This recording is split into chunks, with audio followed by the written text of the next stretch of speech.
किस तरीके से स्मार्ट स्टडी करके अभी भी हम अच्छे मार्क्स स्कोर कर पाए। इतने भी मैंने चैप्टर्स बताए, 5 चैप्टर्स का टोटल वेटेज 46 मार्क्स का है। अब आगे तो आप अपने आप समझदार हो, सबसे ज्यादा वेटेज पूरी केमिस्ट्री क्लास 11th की जो है वो इसी चैप्टर से है, तो बहुत ही ज्यादा इंपॉर्टेंट है। 7 नंबर वाले ना बहुत से चैप्टर्स हैं आपके क्लास में, लेकिन ये वो चैप्टर्स है जो आप कम टाइम पीरियड में अच्छे से पढ़ के जा सकते हैं। आज हम जानेंगे क्लास 11th के कुछ ऐसे 5 चैप्टर्स जिसको पढ़े बिना आपको बिल्कुल भी नहीं जाना है।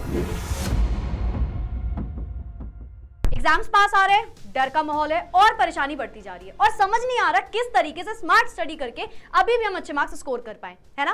तो here I am, hi everyone, my name is Tapur Omar, your chemistry educator, and आज हम जानेंगे क्लास 11th के कुछ ऐसे 5 चैप्टर्स जिसको पढ़े बिना आपको बिल्कुल भी नहीं जाना है।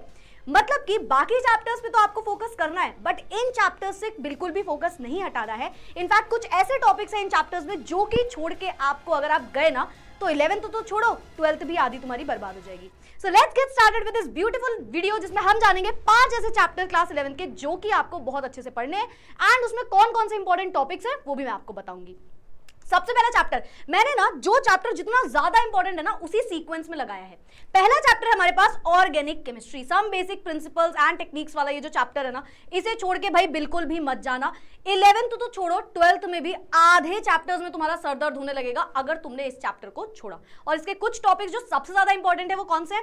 सबसे पहले आपको नॉमेनक्लेचर पढ़ के जाना है। नॉमेनक्लेचर आपको एग्जाम में 11th में पूछा जाता है, डायरेक्ट पूछा जाता है। नॉमेनक्लेचर सिर्फ डायरेक्ट के लिए नहीं, इनडायरेक्ट क्वेश्चन के लिए कैसा जरूरी होता है, आपसे कोई रिएक्शन दे देगा, बोलेगा प्रोडक्ट बताइए, है ना। अब आपको उस रिएक्शन में वो कुछ नेम्स लिख के दे देगा, आपने वो नेम ही नहीं पढ़े, आपको तो अच्छे से नॉमेनक्लेचर ही नहीं आता है, तो उस नेम के चक्कर में जिससे आप सोच के कोई 1 से 2 नंबर का ही तो क्वेश्चन आएगा, उससे कई क्वेश्चंस ऑर्गेनिक के आपके छूट जाएंगे, ठीक है। तो नंबर 1 है नॉमेनक्लेचर, बहुत अच्छे से पढ़ के जाना। नंबर 2 है इफेक्ट्स, जो आपके इफेक्ट्स वाला टॉपिक है ना, उसमें इंडक्टिव इफेक्ट है ना, mesomeric effect, resonance effect, hyper conjugation, ये कुछ ऐसे टॉपिक्स हैं जिससे डायरेक्ट क्वेश्चन बन जाएगा। नंबर 3 है आपके पास रिएक्शन विद मैकेनिज्म। देखो रिएक्शन तो हम पढ़ के चले जाते हैं, कई बार हम सोचते हैं mechanism is not that important, लेकिन Markovnikov's rule, anti Markovnikov's rule, कुछ ऐसी रिएक्शंस होती है जिनके मैकेनिज्म छोड़ के जाओगे ना तो कई क्वेश्चंस में आप बिल्कुल गलत ही आंसर देके आ जाओगे, ठीक है। तो विद मैकेनिज्म आपको जानना है। मेथड्स ऑफ प्यूरिफिकेशन अगर आपके सिलेबस में है तो आपको ये पढ़ के जाना है, क्योंकि कई जगह पे मैक्सिमम स्कूल्स में ये टॉपिक हटा दिया जाता है। So if it is there in your syllabus तो 2 to 3 मार्क्स का इसका डायरेक्ट क्वेश्चन, 1 मार्किंग का डायरेक्ट क्वेश्चन कई स्कूल्स वाले दे देते हैं। ये पूरा चैप्टर ओवरऑल 11 नंबर का है, सबसे ज्यादा वेटेज पूरी केमिस्ट्री क्लास 11th की जो है वो इसी चैप्टर से है, तो बहुत ही ज्यादा इंपॉर्टेंट है, ठीक है। नेक्स्ट है आपके पास सेकंड ऑर्गेनिक का chapter which is hydrocarbons, alkane, alkene, alkyne, aromatic carbons, है ना। ये सारे के सारे 4 टॉपिक्स इसमें जो हैं, इसमें क्या क्या इंपॉर्टेंट है। नंबर 1 है आपके पास क्लासिफिकेशन कैसे करते हैं। स्टार्टिंग में इस चैप्टर के आप पढ़ते हो कि किस तरीके से क्लासिफिकेशन होता है, saturated, unsaturated, that is very important. Nomenclature यहाँ पे भी आ जाता है, तो आपने पहले चैप्टर में पढ़ ही लिया होगा। Isomerism is again very important, then reaction and mechanism again आपका वहीं से आता है ये टॉपिक भी, बस यहाँ पे रिएक्शंस चेंज हो जाते हैं, ये याद रखना, ठीक है। वुड्स रिएक्शन, डिफरेंट रिएक्शंस आएंगी ना, वो आपको पढ़ना है यहाँ पे। देन आपके पास केमिकल प्रॉपर्टीज होंगी चारों की ही, हर एक टॉपिक का, चाहे वो कोई भी हाइड्रोकार्बन हो, उसकी केमिकल प्रॉपर्टी बहुत अच्छे से पढ़ के जाना, रिएक्शंस वहीं से बनती है। ये पूरा चैप्टर हमारा 10 नंबर का आ गया, ठीक है। तो सेकंड नंबर पे वेटेज इसकी थी। नेक्स्ट चैप्टर हमारे पास structure of an atom, physical chemistry का एक ऐसा चैप्टर जो कि काफी लेंथी भी है, बट इसका कोई भी ऐसा टॉपिक नहीं है जो बहुत डिफिकल्ट हो। अगर आप इसे डेप्थ में जानोगे ना तो आपको समझ में आएगा, इसमें कई ऐसे टॉपिक्स हैं जो आप 9th क्लास से पढ़ते हुए आ रहे हो, ठीक है।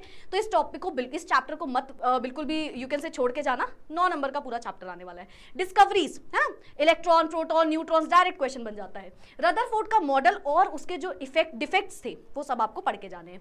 नेक्स्ट आपके पास डी ब्रोई हाइपोथेसिस है ना। देखो अब हाइपोथेसिस या क्वांटम मैकेनिक्स की जब हम बात करते हैं ना, जिसमें इलेक्ट्रॉनिक कॉन्फिगरेशन वगैरह आती है, वो आपको एसपीडीएफ में हर एक चीज, सारे के सारे क्वांटम नंबर्स बहुत अच्छे से पढ़ना होगा। नेक्स्ट चैप्टर है हमारे पास थर्मोडायनेमिक्स, अगेन 9 नंबर का चैप्टर है।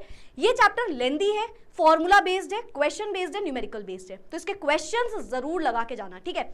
तो यहाँ पे क्या है, work, heat, energy, state function और जो भी ये सब प्रॉपर्टी है ना, ये सब आपको बहुत अच्छे से पढ़ के जाना है ना। कौन स्टेट फंक्शन है ना, पाथ फंक्शन क्या है, ये सारी प्रॉपर्टीज वगैरह अच्छे से पढ़ के जाना। देन उसके बाद थर्मोडायनेमिक्स के तीनों लॉ इंपॉर्टेंट है। सबसे इंपॉर्टेंट पहला और सेकंड लॉ होता है जिससे क्वेश्चन बन जाता है। इंथैल्पी एंड एंट्रोपी एंड साथ ही साथ गिब्स फ्री एनर्जी का कुछ क्वेश्चन तो पक्का आते हैं, तो नोट करके जरूर जाना, ठीक है। ये पूरा चैप्टर आपका 9 मार्क्स का आ जाएगा। नेक्स्ट चैप्टर है हमारे पास chapter 1 which is some basic concepts of chemistry. ये भी अगेन कुछ ऐसा चैप्टर्स में से एक है। देखो 7 नंबर नंबर वाले ना बहुत से चैप्टर्स हैं आपके क्लास में, लेकिन ये वो चैप्टर्स हैं जो आप कम टाइम पीरियड में अच्छे से पढ़ के जा सकते हो। साथ ही साथ आपके फ्यूचर वाले केमिस्ट्री, फ्यूचर में जो आप केमिस्ट्री पढ़ने वाले हो ना, उसमें भी ये टॉपिक्स आपको काम आते हैं, ठीक है। तो इस चैप्टर में इंपॉर्टेंट क्या है, laws of chemical combination, 4-5 law है, सारे पढ़ के जाना। देन नेक्स्ट है हमारे पास मोल कंसेप्ट। अब मोल कंसेप्ट की इंपॉर्टेंस तो आपको बहुत अच्छे से पता है ना, बचपन से पढ़ के आ रहे हो, so it is very important. Then empirical formula, stoichiometry के क्वेश्चंस डायरेक्ट लगा के जाना, थ्योरी मत पढ़ना इसमें, ठीक है। Questions are very important. तो इस चैप्टर का टोटल वेटेज 7 मार्क्स है। अगेन 7 मार्क्स के बहुत से चैप्टर्स हैं, बट ये क्यों चुना, इसके पीछे का रीजन आएगा, आप समझ गए होंगे, ठीक है। तो ये कुछ ऐसे 5 चैप्टर्स थे जिसे मिस किए बिना आप, मतलब अगर आपने इसका कोई भी टॉपिक छोड़ा ना, तो आप ये समझ जाना आप अच्छा स्कोर नहीं कर पाओगे ज्यादा, या फिर आप इसका वेटेज देखो दूसरे किसी चैप्टर के टॉपिक से, ठीक है। तो आप उसको एक्सचेंज कर सकते हो topic wise, but make sure कि हर चैप्टर बहुत अच्छे से वाले पढ़ के जाओ।